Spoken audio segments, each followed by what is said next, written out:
Entonces, había una tarea que hicimos.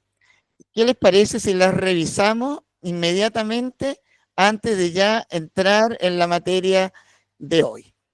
Claudio, ahí quedas tú a cargo.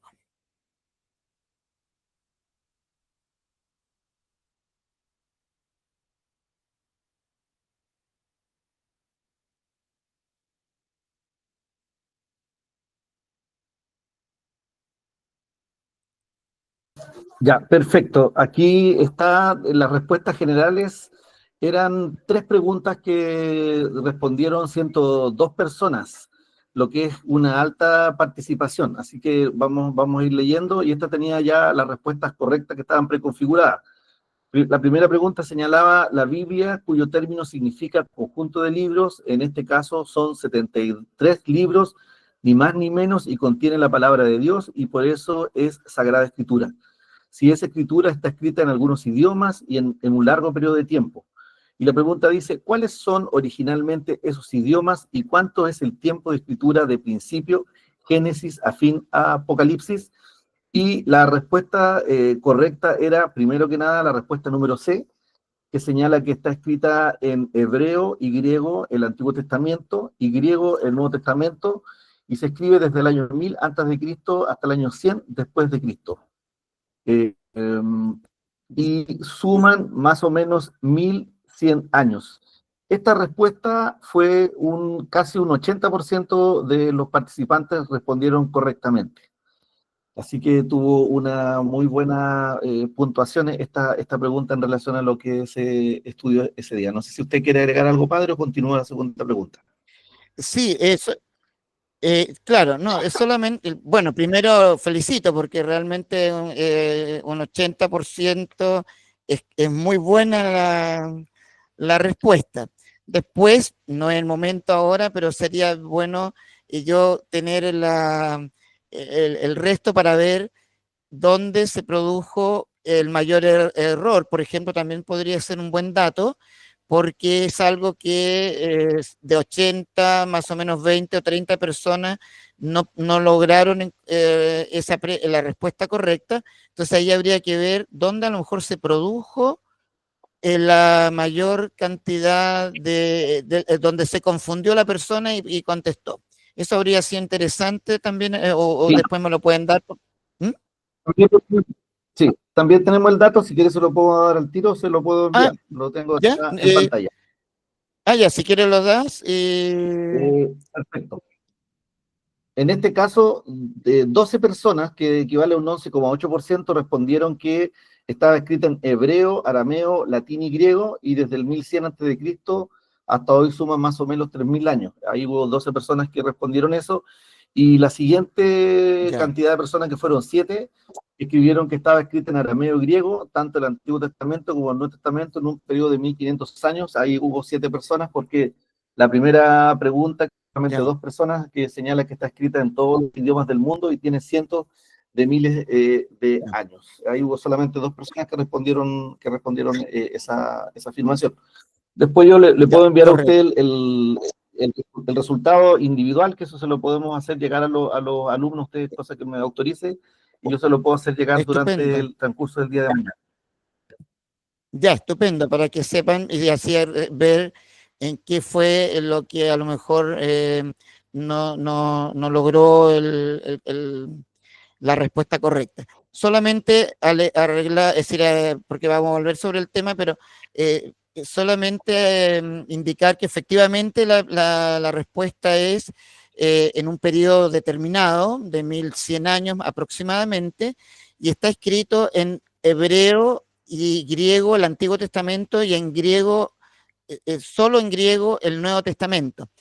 La palabra arameo, porque en algunas partes vamos a encontrar que está escrito en el Antiguo Testamento en griego, perdón, en hebreo, arameo y griego, eh, sí tiene elementos arameos, eso es lo que hay que indicarlo, pero son muy pocos, tan pocos como para no indicar de que está escrita en ese idioma, pero sí tiene algunos elementos que hoy día podríamos a lo mejor decir algo sobre ese punto, en que está arameo. O sea, ¿tiene elementos arameo? Sí, pero ¿está escrita en arameo? No, de ninguna manera. Está escrita en hebreo y griego, con los elementos propios. Estamos hablando a veces en algún momento dos frases, dos líneas, por ejemplo, que están en arameo, y eso no se puede considerar que un texto ha sido escrito en ese idioma. Bien, pasamos a la segunda. Segunda pregunta dice, la Biblia se compone de dos partes fundamentales, Antiguo Testamento y Nuevo Testamento, siendo esto un concepto cristiano, puesto que los israelitas no consideran el Antiguo Testamento en relación a un Nuevo Testamento. El término testamento nos sugiere un legado, una herencia. El término y concepto está ligado a otra realidad, el berit, que significa alianza, pacto. Y viene la pregunta, San Pablo, al usar el término griego diatseke, que traduce el término verit, alianza, que a su vez será traducido al latín como testamentum, ¿qué quiere indicar con respecto a la Biblia? Y acá hubo mayor cantidad de errores, porque acá nos damos cuenta que un 50% de las personas respondieron correctamente, que es la respuesta D, que señala que la antigua alianza es escritura, pero que la nueva alianza es el acontecimiento fundamental para la salvación. Y la otra pregunta que tuvo cerca de un 40%, pero que se encontraba incorrecta, es la pregunta número B. Y la pregunta B tiene como respuesta que la Biblia es la herencia que Dios dejó a su pueblo. Ya las otras están un poquito, tienen menor cantidad de adherencias, pero la que se encuentra incorrecta acá, claro, cerca de un 40%, se acerca mucho al 50% de la respuesta correcta. Sí, sí. Claro, mire que es interesante porque, claro, efectivamente la respuesta podría, la que está en 40%, podríamos decir que es un poco compleja, porque obvio que la Biblia es una herencia, podríamos decirlo, ¿cierto? Podríamos decirlo así. Y el término testamentum nos hace más bien considerar ese elemento. Por eso podría fácilmente uno confundirse. ¿Por qué no es correcta esa? Porque hay que buscar siempre la más correcta, ¿no? Y la más correcta en este caso era que efectivamente, porque la pregunta no está hecha sobre la Biblia completa, sino que está hecha sobre San Pablo y el ejercicio que hicimos. Entonces aquí hay una llamada de atención que es interesante considerar. Siempre hay que leer muy bien la pregunta para saber cómo yo la respondo, porque esa es la forma en la que yo voy a tener el uso de las herramientas que estoy recibiendo. Y justamente habíamos hablado sobre el tema del berit, que significa, que es en hebreo significa alianza, y que San Pablo, al traspasarlo, es decir, al hablar de la alianza, de la antigua alianza y de la nueva alianza, San Pablo hace una distinción con el término diatheke, que significa alianza en griego, hace una distinción respecto a que lo que está escrito es justamente, es más bien la alianza antigua es un escrito que tiene las consideraciones propias de adelantarnos, pero en definitiva el cumplimiento de lo que ese escrito trae es la nueva alianza que ya no es escrita, y ahí lo mismo lo dice, es la alianza que está, la nueva alianza que está hecha en el espíritu, porque se está refiriendo ahí ya no al escrito propiamente tal, sino que se está refiriendo a la persona o al acontecimiento que es la persona de Jesús, ¿no? Él es entonces el que ha sellado con su sangre esta nueva y eterna alianza.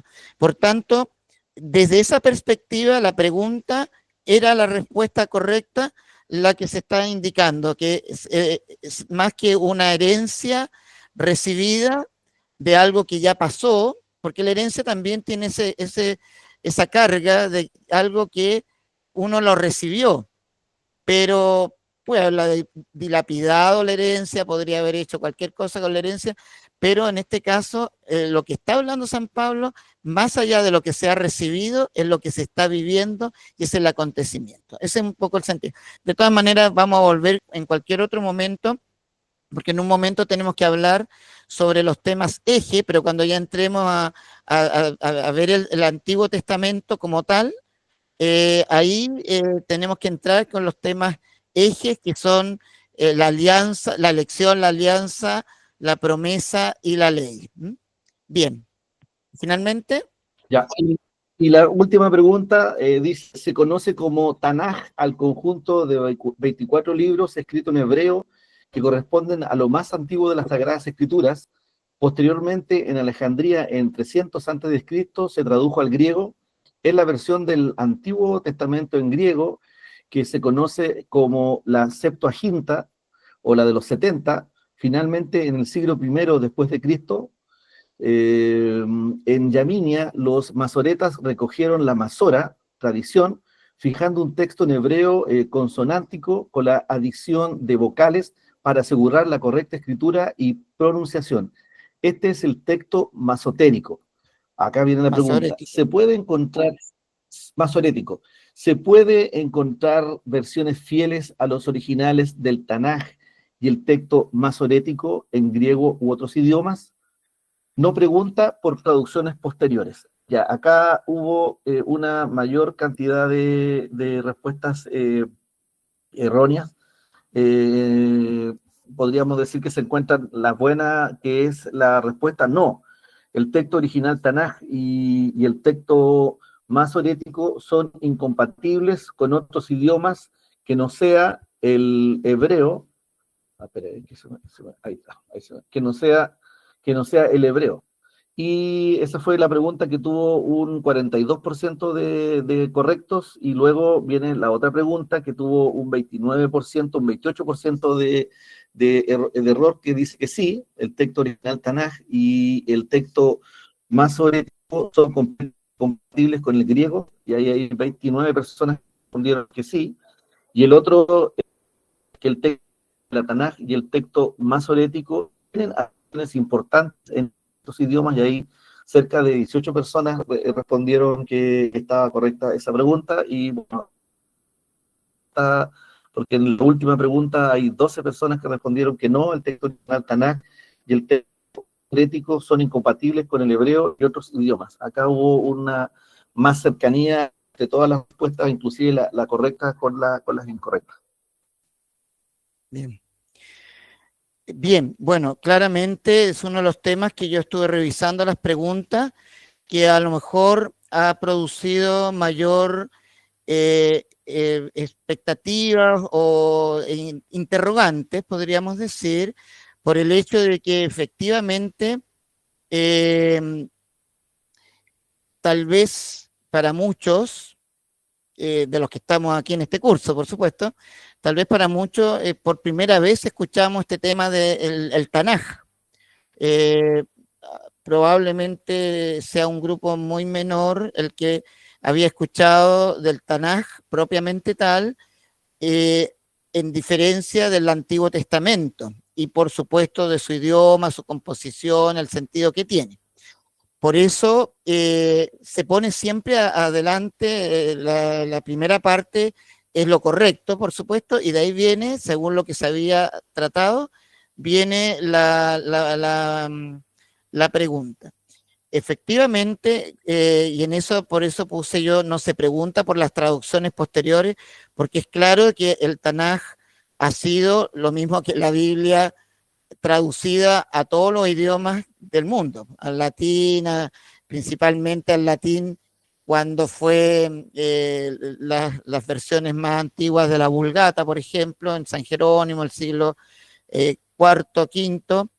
Entonces, pero cuando estamos hablando de los textos más originales, habiendo indicado que no existe en este momento ningún original donde podamos comparar las traducciones, claramente está escrito en hebreo y no admite otro idioma, y por esa razón hebreo y algunas, pocas inserciones en arameo, pero no admite otras inserciones y mucho menos las del griego, y por eso no acepta la versión de los 70, que es los textos en hebreo que han sido traducidos al griego. No lo acepta. Y el texto masorético lo que hace es tomar la masora en la tradición, es tomar el texto, los textos tradicionales para poder fijar su correcta pronunciación en un mundo en el que ya no existe, en ese momento, el texto masorético, ya no existe Israel como tal, donde era único el idioma arameo, pero con la comprensión del hebreo, que era el idioma litúrgico. En cambio, ya el texto masorético quiere recoger esa tradición, pero están todas estas personas en distintos lugares, porque han tenido que salir a causa de la destrucción de Jerusalén, han tenido que salir a distintos lugares arrancando, otros fueron tomados presos y llevados como esclavos, qué sé. De tal manera que, en definitiva, ya no están en su mundo protegido con sus tradiciones, y tienen que guardar y cuidar sus tradiciones para no perder su identidad. Y es lo que van hasta el día de hoy, cuando están diseminados por todo el mundo, y ellos continúan, por ejemplo, en la actualidad, los judíos continúan en cualquier parte del mundo con la lectura del Tanaj, y no de la Biblia cristiana, ni tampoco de alguna traducción del Antiguo Testamento al hebreo. No, ellos continúan con el Tanaj, y ese es su único libro sagrado, ¿sí?, hasta el día de hoy. Bien, ahí está la respuesta. Eh, Primero, felicitaciones, porque creo que primero el grado de respuesta está muy buena, se nota que ha habido un interés. El tema del Tanaj, vamos a tener, como le digo, estamos en un curso introductorio, por tanto vamos paso a paso, pero vamos a tener que tratarlo un poco más detenidamente para que podamos comprender sus partes y todo, y cómo se produce el Tanaj, ¿no? Eh, y en el momento podemos ir ahora, podemos ir indicando algunas cosas. Vayan tomando, si yo les invito, vayan tomando sus apuntes, hagan sus preguntas, después las pueden hacer por el chat y Claudio las revise. En el momento, si es importante o si es necesario, me interrumpe, me dice: mire, padre, puede profundizar esto, o puede, bueno, ahí hace la respuesta que sea necesaria, o si no, lo dejamos ya para la próxima, como lo hicimos ahora.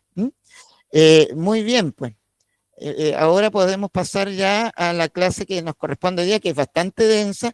Vamos a ver si alcanzamos a terminarla, y si no, bueno, queda como tarea para la casa, y la retomamos después del descanso del miércoles. ¿Podemos pasar a las que sigue?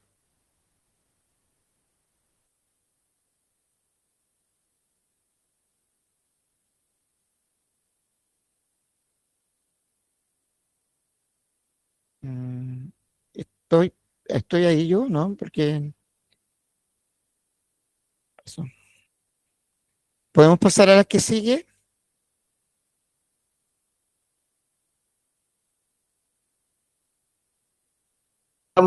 Estamos, padre, en la diapositiva siguiente, que es cuáles son los idiomas originales y en qué partes están. Ah, ya, es que yo aquí no lo veo, no sé qué pasó. Oh, yo veo solamente Arquidiócesis La Serena.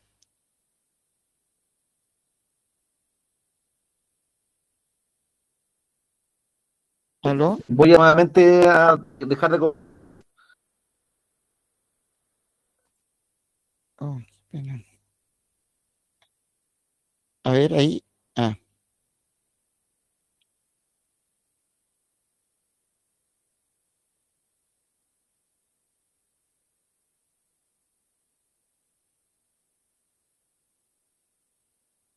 Ahí Ahí sí. debiera, no sé si lo logró ver. Yo sigo viendo Arquidiócesis, pero a ver si... ¿y están viéndolo todos los demás? El Sí, problema es que como no lo veo, no sé cómo... Sí se Sí, ve, padre, padre, se se ve ve. claro. Puede ser su señal. Perfecto. Ah, qué lástima. ¿Y qué puedo hacer en ese caso? Porque puedo ir viendo el mío y ojalá que coincida. vaya Eso puedo hacer para... estoy corriendo. ya, ya. Mire, entonces yo le voy a decir la que estamos. A ver. Tercera clase, Introducción a Sagrada Escritura. Idiomas de Biblia, hebreo y griego, divisiones en capítulo y versículo, los fines litúrgicos, capítulos, versículos, ensamble Biblia católica. ¿Ya? Pasamos entonces a la que sigue.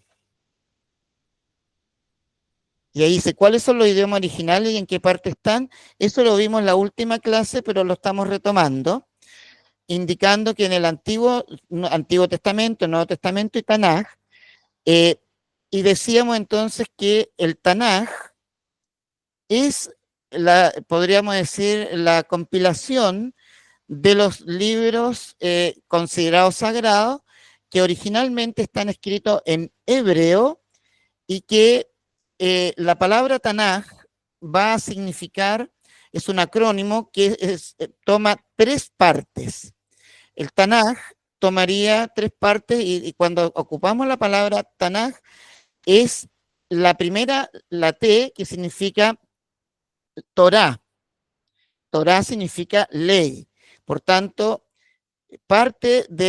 son 24 libros los que tiene el Tanaj, sería ¿cómo se llama? La Torah. Luego la N sería el Nevin.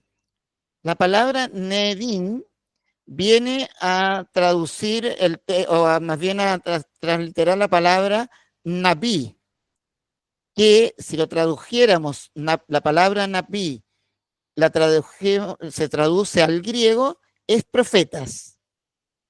Entonces, el Tanaj está compuesto por la Torá, las 5 partes de la ley, los profetas, que ahí consideramos, desde la perspectiva israelita, los profetas anteriores y posteriores, eso corresponde a una totalidad, y finalmente los ketubín, con K, ketubín, que toman los escritos.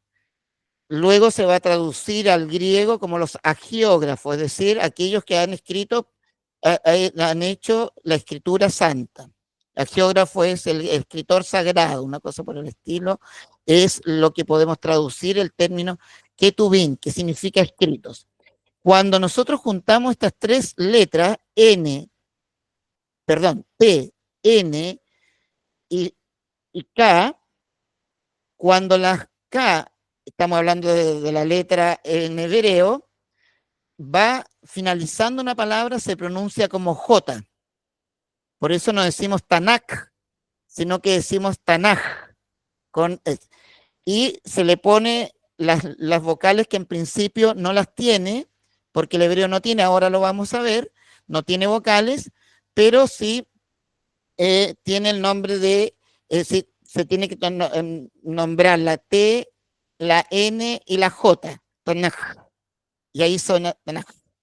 Bien, ese escrito es, más bien, ese es el conjunto de Sagrada Escritura judía que ellos aceptan, y ese es su canon de 24 libros, donde abarca la mayoría de los textos del Antiguo Testamento nuestro, pero que excluyen completamente aquellos textos que han sido, al ser traducidos, han agregado algunos elementos o que definitivamente se ha agregado en la separación que se hizo, se han agregado algún libro, como por ejemplo Sabiduría, que son 7 libros que se han agregado escritos en griego.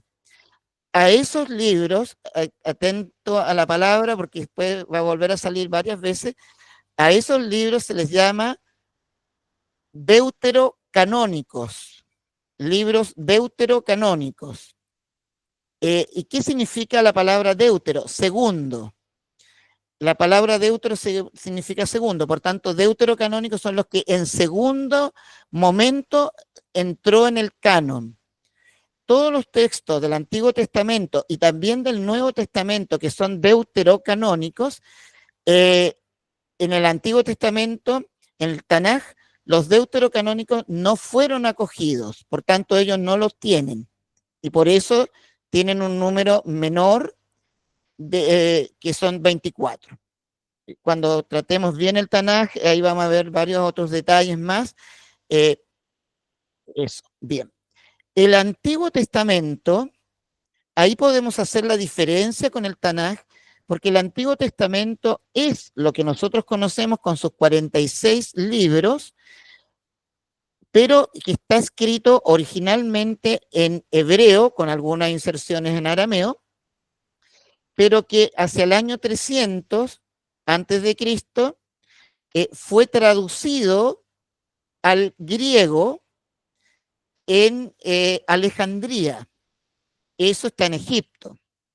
Por tanto, por comunidades y por sabios que estaban, sabios israelitas, es decir, no es una traducción de alguien que no conociera el Tanaj, sino que es una traducción de personas que conocen perfectamente el Tanaj y lo han traducido al griego para hacer comprensible esta palabra, que es considerada sagrada, al idioma que se hablaba en aquellos lugares donde hay comunidades importantes de judíos que por diversas razones, principalmente las invasiones, han tenido que salir a ¿cómo se llama?, a otros lugares. ¿Bien? Entonces, el Antiguo Testamento está basado en la versión que se llama los 70, porque se entiende que el rey, en el periodo del rey Ptolomeo II de Alejandría, ha mandado que se junte a 72 sabios israelitas que puedan traducir del hebreo al griego para hacer un texto comprensible al idioma griego. Ahí entonces está escrito en el idioma griego, conocido como un griego popular que se llama el griego de la Koiné, que es un griego no clásico, como es el griego jónico, por ejemplo, sino que es el griego de la Koiné. Bien, y el Nuevo Testamento está escrito completamente en griego, tiene sus raíces probablemente en una mentalidad semita porque recoge todo lo que Cristo ha dicho, lo que los apóstoles han realizado, por tanto, es necesariamente que han recogido tradiciones y lo que el mismo Señor ha realizado, y en su lengua materna, que en ese caso Jesucristo hablaba arameo. Por tanto, claramente los discursos, las parábolas, todo, seguramente, es decir, Jesús los pronunció en arameo, pero no se ha conservado el escrito en arameo y por tanto el Nuevo Testamento está originalmente escrito en griego, con una mentalidad de fondo, por supuesto, de la lengua, o sea, de la mentalidad semita o judía. Pasamos al que sigue. Yo lamento mucho, en verdad, que no sé por qué razón, pero yo efectivamente sigo, así que estoy siguiendo mi propio escrito, porque yo sigo sin tener la red. Pero ustedes están viendo lo que están viendo, ¿no? Lenguas de la Biblia, hebreo, arameo, griego. ¿Me puede responder, Claudio? ¿Están viendo eso ya? Correcto, padre. Ya, perfecto. Bien, entonces, lengua de la Biblia, hebreo, arameo y griego. Básicamente, lo que ahí dice la Biblia está escrita en hebreo y griego con pequeñas inserciones en arameo. Y también tenemos arameísmos y latinismos. Explico esto. Aquellas pequeñas inserciones en arameo, la vamos a ver en un minuto más, están puestas, hay periodos en los que por las mismas invasiones que ha tenido Israel, el idioma hebreo se ha ido circunscribiendo al ámbito de lo litúrgico y el idioma más hablado es el arameo. Pero los escritos no están en arameo, pero no falta que en algún caso alguien recogió, porque estamos hablando no de un libro unitario. Y aquí tengo que hacer notar esto, no sé si lo había dicho antes. Cuando estamos hablando de la Biblia en hebreo, en arameo o en griego, cuando estamos hablando de la Biblia o de los textos, no estamos hablando de un libro que ha bajado del cielo o que un solo autor empezó de principio a fin, sino que estamos hablando de una cantidad de tradición transmitida oralmente y que en algún momento ha sido puesta por escrito, y esa escritura, que está considerada como inspirada, esa escritura se ha difundido en distintos textos.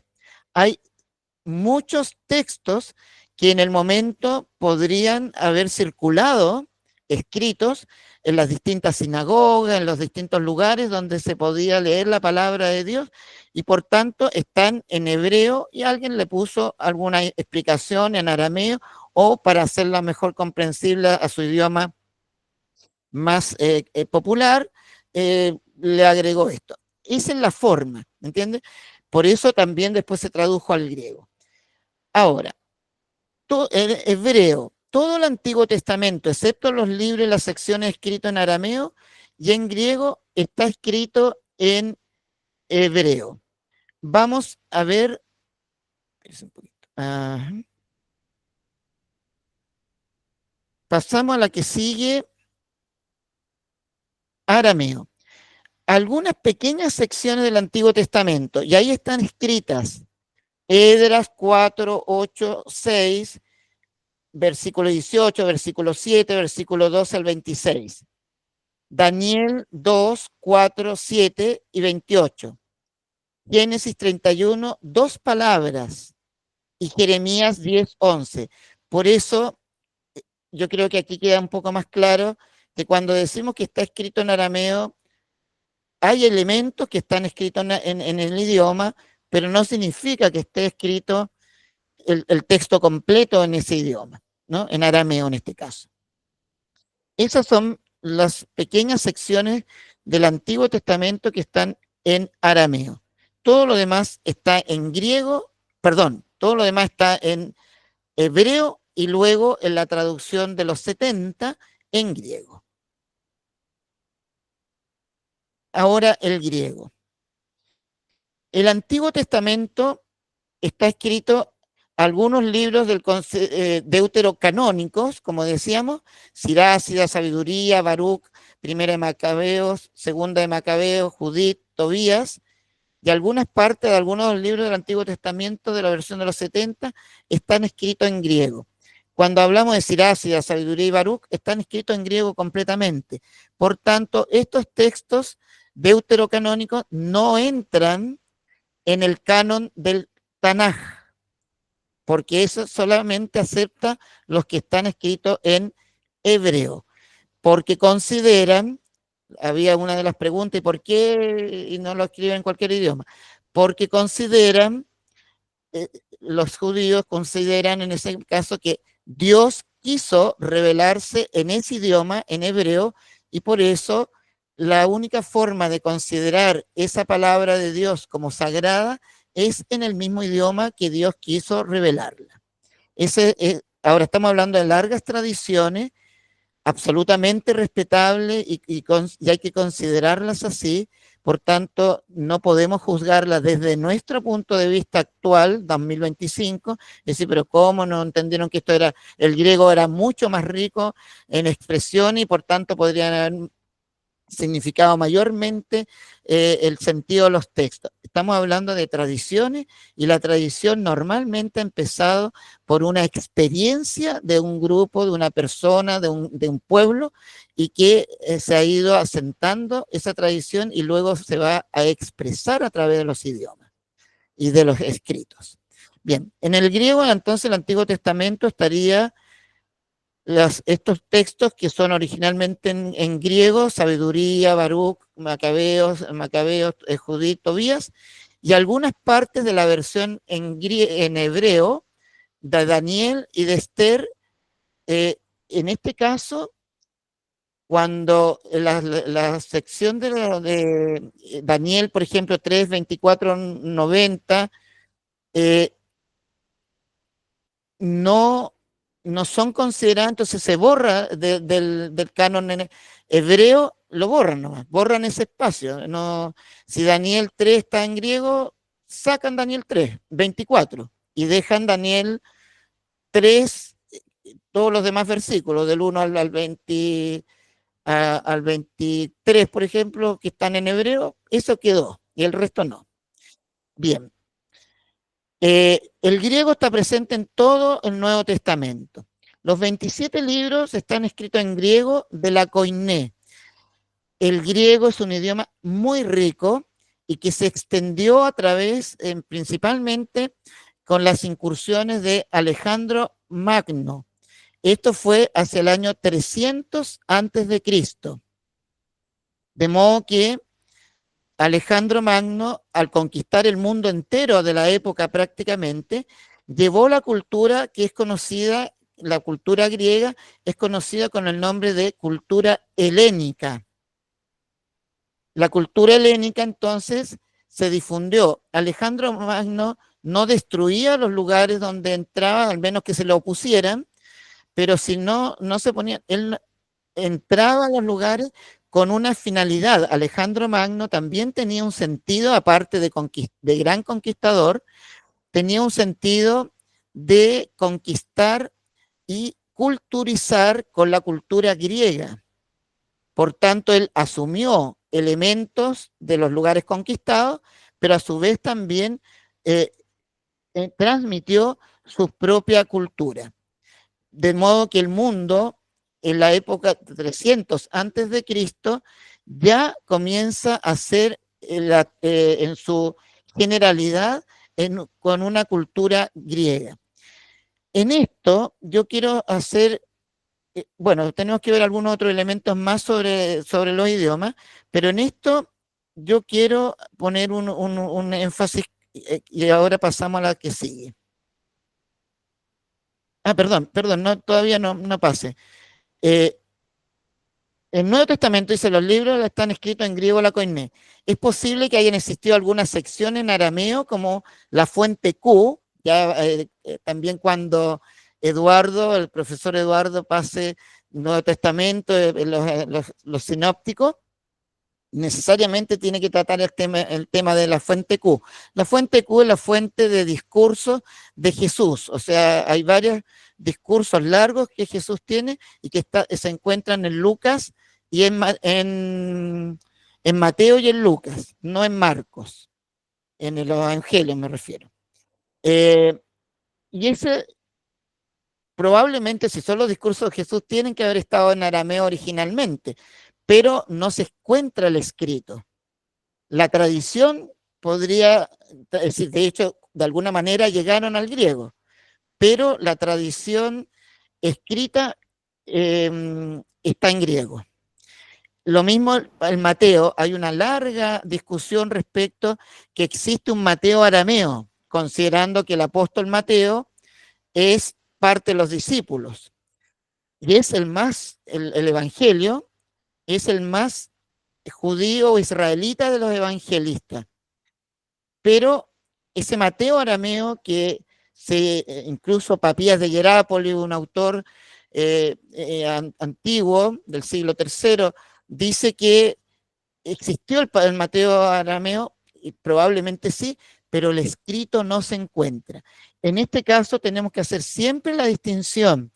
Cuando estamos indicando los textos están en griego, están en esto, estamos hablando de textos codificados en códices, que es lo que se ha encontrado y sobre lo que se ha realizado, lo que nosotros actualmente tenemos como la Biblia completa, desde principio a fin, en sus partes, con sus idiomas y sus traducciones.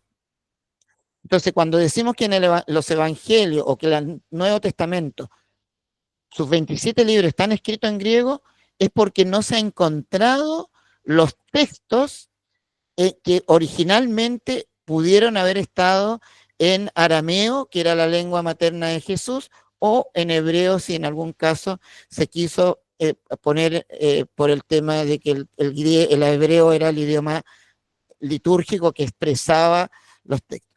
La mayoría, de hecho, la mayoría de las citas que el Nuevo Testamento tiene del Antiguo Testamento está tomado de la versión de los 70 que está en griego. Entonces, las citas que hace, por ejemplo, cuando citan al profeta Isaías, cuando citan la Escritura, el Nuevo Testamento, esas citas están tomadas de la versión de los 70 que está escrita en griego el año 300 antes de Cristo aproximadamente. Bien, ahora entonces pasamos a la que sigue, que dice idioma, hebreo, griego, hay una tabla.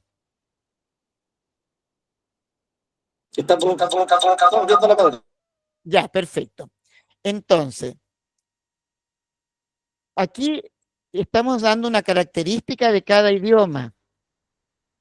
Algunos son casos que es más rápido y otros que me interesa que tengamos más. En cuanto a la fonética, el idioma hebreo es un idioma que tiene ciertos sonidos, tiene los mismos sonidos que nosotros en general, pero que tiene ciertos sonidos que nosotros no tenemos, ¿no? Y por eso a la hora de hablar y a la hora de leer el hebreo, hay elementos que no vamos a encontrar claramente su equivalente en nuestro propio idioma o en el griego, ¿no? Ahí, bueno, le puse los sonidos guturales, que son los principales que nosotros no tenemos y que sí son comunes a las lenguas llamadas semíticas, que ahí vamos a ver que las lenguas semíticas están todas emparentadas con el fenicio, el arameo, el siriaco, el ugarítico, el acádico y el árabe. Las lenguas árabes actuales, si usted habla o alguien o alguno tiene alguna ascendencia árabe, va a tener estos mismos sonidos, incluso guturales, ¿no? En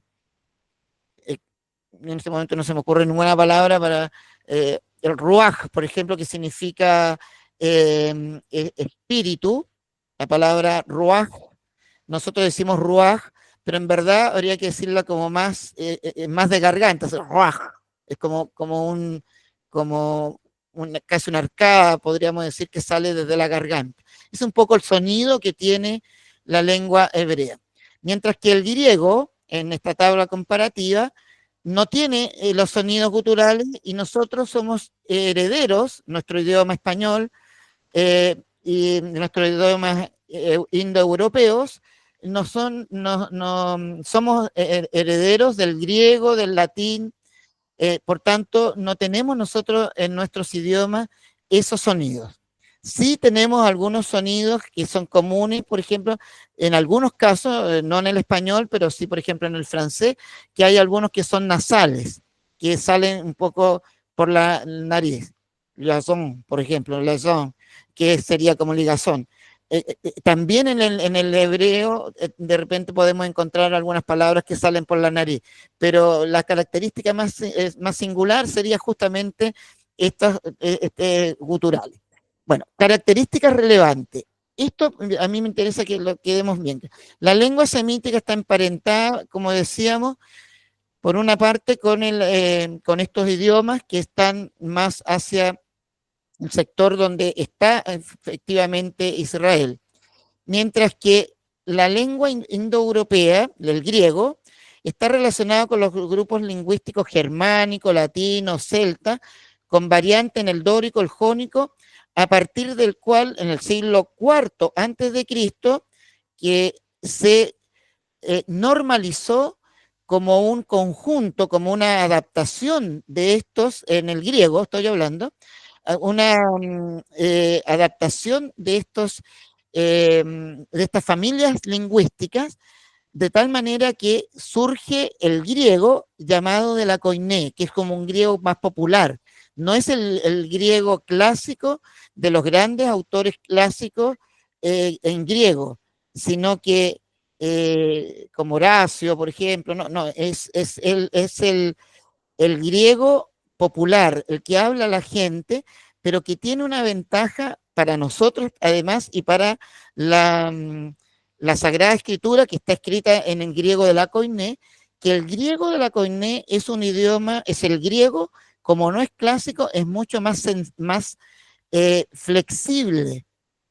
Tiene la capacidad además que es muy rico, el griego en sí mismo es muy rico en todas sus formas, en los verbos, en las conjugaciones, en todo es mucho más rico que el español incluso, pero tiene la ventaja el griego de la Koiné que admite fácilmente la posibilidad de traducir palabras al griego que vienen de otros idiomas. Eso es interesante porque ahí encontramos en los textos, ya sea de la Septuaginta o los 70, que está traducido al griego, o de los textos del Evangelio, del Nuevo Testamento, que están originalmente en griego, es posible entrar con semitismos o latinismos, otras formas de hablar, otros idiomas, que la Koiné, el idioma griego de la Koiné, admite. Le pongo un ejemplo en nuestra lengua española, en nuestro idioma castellano. Nosotros de partida ocupamos una cantidad de palabras que vienen del griego, del latín u otros idiomas y que luego nosotros lo traspasamos lo transliteramos Disculpe, a nuestra padre, forma de hablar. Y por tanto, ¿sí? le quedan 3 minutos. ¿Sí? Ya. Le Entonces quedan tres tenemos que minutos. pasar a ya, tenemos que pasar a la que sigue entonces, porque es importante lo que viene. Déjeme ver si yo puedo pasar a la mía, porque Acá estamos, escritura, mentalidad, padre, ya se está ya, proyectando. sí, es que aquí ahora aquí lo agarré yo. Ya, escritura. A ver, sobre esto es un punto súper importante. Ahí ustedes pueden ver, yo a lo mejor no me voy a meter mucho más en los temas por el tema del tiempo, pero sí me interesa el tema de la mentalidad respecto a esto. En la escritura de partida, el hebreo no cuenta con 24, perdón, son 22 signos, ahí me equivoqué, puse 24. Son 22 letras y no tienen vocales, se le llama alefato, no tiene vocales, es un idioma consonántico, no tiene vocales. Por eso cuando los textos masoréticos eh, tratan de que se pronuncie bien, recién en el siglo primero hasta el siglo octavo prácticamente después de Cristo, se le agregó las vocales para poder fijar la pronunciación. En el caso de las letras o el alfabeto griego, tiene 24 letras y tiene 7 vocales incluso, que son muy parecidas, por supuesto, las vocales son las mismas nuestras, las mismas 5, pero 2 que suenan igual, pero se escriben distinto a una de las vocales, ¿bien? A la E, qué sé yo, ya. No quiero entrar más en eso. En la forma de escritura, la escritura en hebreo se escribe de derecha a izquierda. Por eso se abren los libros al revés, de derecha a izquierda. Así se tiene que leer el hebreo. Mientras que el griego es como todo nuestras lecturas, que de izquierda a derecha. La mentalidad, súper importante. En hebreo, la mentalidad es concreta, es poco abstractiva, es figurativa, ocupa un lenguaje que se llama mitopoyético. Mitopoyético, ahí está escrito. ¿Qué significa? A mí mi mismo, ¿cómo se llama? Despertador me dice, quédate callado, pero voy a terminar esto y me quedo callado porque me estaba sonando la alarma. La mentalidad, porque esto es súper importante porque el lenguaje mitopoyético es un lenguaje que ocupa imágenes, figuras, leyendas, para poder expresar los conceptos que en definitiva con letras o con palabras en muchos casos no se pueden escribir porque está la mentalidad, pero no está el concepto propiamente tal. Ahí me remito a la primera clase cuando hicimos la distinción entre término y concepto. Ahora, en el caso del griego, por el contrario, es un idioma muy rico y que es de una mentalidad abstractiva, precisa, tiene muchas palabras. Entonces, con el griego yo puedo ocupar muchas palabras para ser preciso en lo que quiero decir.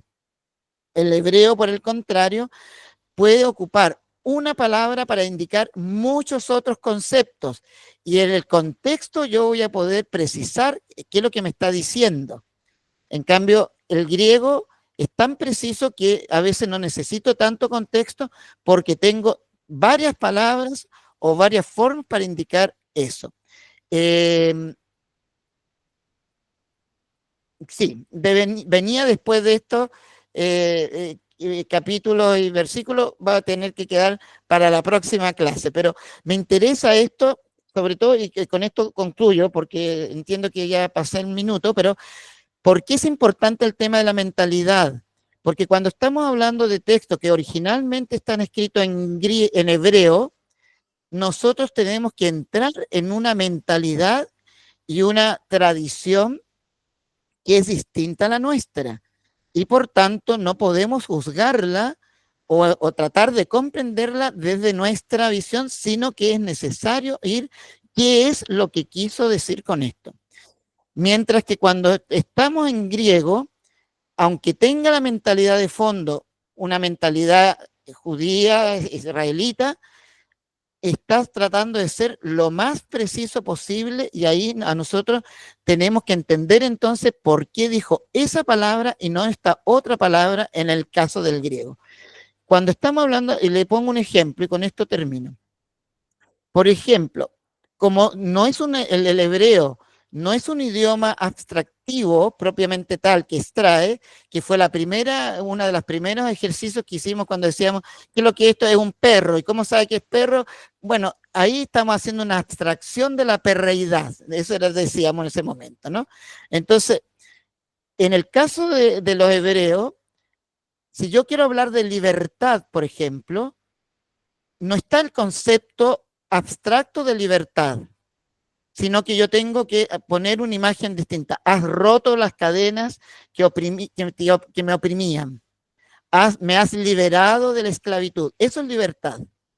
Pero eso es una forma muy hebrea de decir libertad.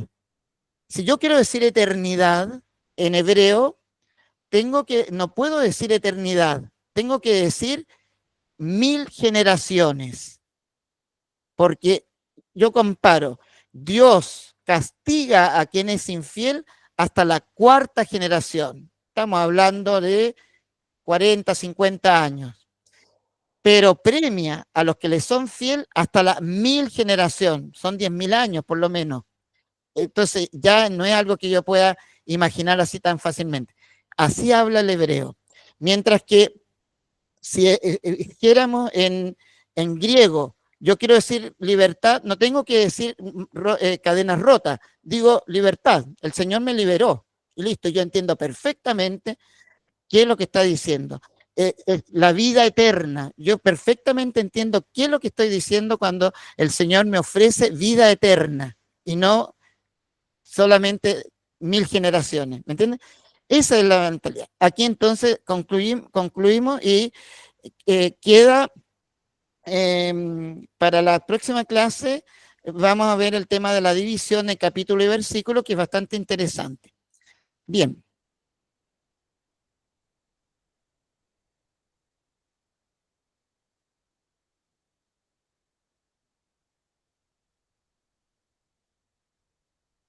¿Están ahí? Ah. Sí, padre. Estamos Buenas Ya. noches. Sí, padre, estábamos calladitos escuchando. Todo, todo, Estaba interesante la... Qué bueno. Entonces, Buenas noches. buenas noches. Ahora, Claudio, entonces tú manejas esta parte porque nos quedan algunos minutos, ¿no? No. No. Estamos ya, No nos queda no nada. nos queda nada. Ah, ya estamos en el tiempo. Ya. Bueno, espero que entonces gracias. Espero que le haya servido lo que hoy entregamos, que fue ahondar un poquito más y sobre todo las distinciones que es importante hacerlas para entender también el por qué un texto puede decir una cosa y al traducirlo, que ahí y esto es un tema no menor, que la traducción toda vez que uno traduce, siempre tiene que interpretar. Una traducción no se puede hacer literalmente palabra por palabra, sino que uno tiene que interpretar. Y en esa interpretación es donde pueden haber variantes considerables respecto a lo que el texto está indicando o diciendo. Muy bien, pues, muchas gracias por haber participado y que tengan el 21 de mayo, que es un día feriado, que lo puedan aprovechar muy bien, a lo mejor con su familia.